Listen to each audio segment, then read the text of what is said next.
Luke 23.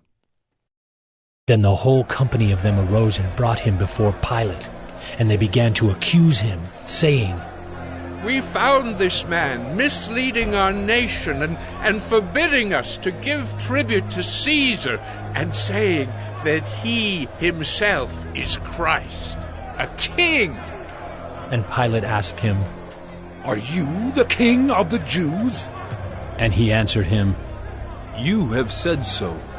Then Pilate said to the chief priests and the crowds, "I find no guilt in this man." But they were urgent, saying, "He stirs up the people, teaching throughout all Judea, from Galilee even to this place." When Pilate heard this, he asked whether the man was a Galilean.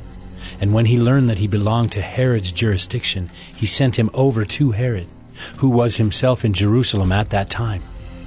When Herod saw Jesus, he was very glad, for he had long desired to see him, because he had heard about him, and he was hoping to see some sign done by him. So he questioned him at some length, but he made no answer. The chief priests and the scribes stood by, vehemently accusing him. And Herod with his soldiers treated him with contempt and mocked him. Then, arraying him in splendid clothing, he sent him back to Pilate. And Herod and Pilate became friends with each other that very day, for before this they had been at enmity with each other. Pilate then called together the chief priests and the rulers and the people, and said to them, "You brought me this man as one who was misleading the people, and after examining him before you, behold, I did not find this man guilty of any of your charges against him. Neither did Herod, for he sent him back to us. Look, nothing deserving death has been done by him. I will therefore punish and release him." But they all cried out together, "Away with this man, and release to us Barabbas!" A man who had been thrown into prison for an insurrection started in the city, and for murder. Pilate addressed them once more, desiring to release Jesus, but they kept shouting, "Crucify! Crucify him!" A third time he said to them, "Why? What evil has he done? I have found in him no guilt deserving death. I will therefore punish and release him." But they were urgent, demanding with loud cries that he should be crucified, and their voices prevailed. So Pilate decided that their demand should be granted. He released the man who had been thrown into prison for insurrection and murder, for whom they asked. But he delivered Jesus over to their will. And as they led him away, they seized one Simon of Cyrene, who was coming in from the country, and laid on him the cross to carry it behind Jesus. And there followed him a great multitude of the people and of women who were mourning and lamenting for him. But turning to them, Jesus said, "Daughters of Jerusalem, do not weep for me, but weep for yourselves and for your children. For behold, the days are coming when they will say, 'Blessed are the barren, and the wombs that never bore, and the breasts that never nursed.' Then they will begin to say to the mountains, 'Fall on us,' and to the hills, 'Cover us.'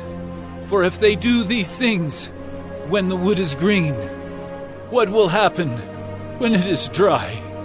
2 others, who were criminals, were led away to be put to death with him. And when they came to the place that is called the Skull, there they crucified him and the criminals, one on his right and one on his left. And Jesus said, "Father, forgive them, for they know not what they do." And they cast lots to divide his garments. And the people stood by watching, but the rulers scoffed at him, saying, "He saved others. Let him save himself, if he is the Christ of God, his chosen one." The soldiers also mocked him, coming up and offering him sour wine, and saying, "If you are the king of the Jews, save yourself!" There was also an inscription over him, "This is the King of the Jews." One of the criminals who were hanged railed at him, saying, Are you not the Christ? Save yourself and us. But the other rebuked him, saying, Do you not fear God, since you are under the same sentence of condemnation?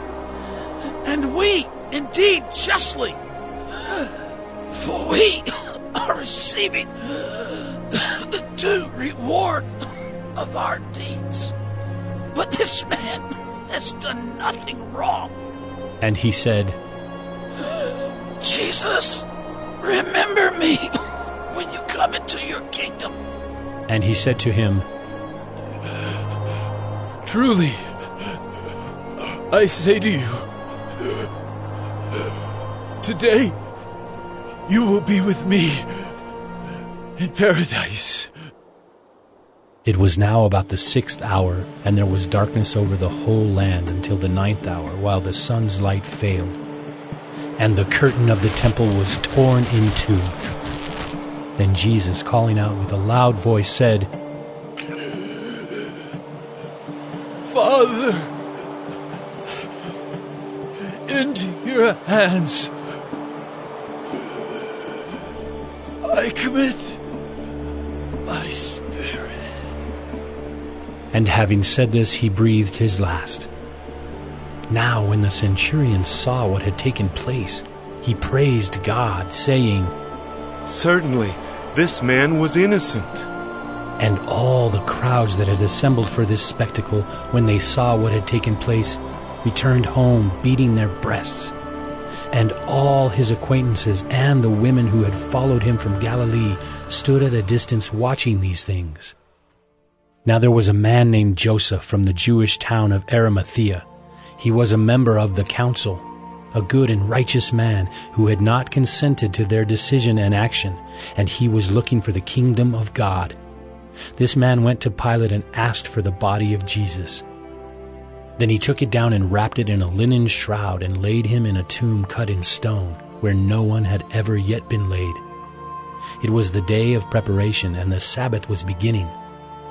The women who had come with him from Galilee followed and saw the tomb and how his body was laid.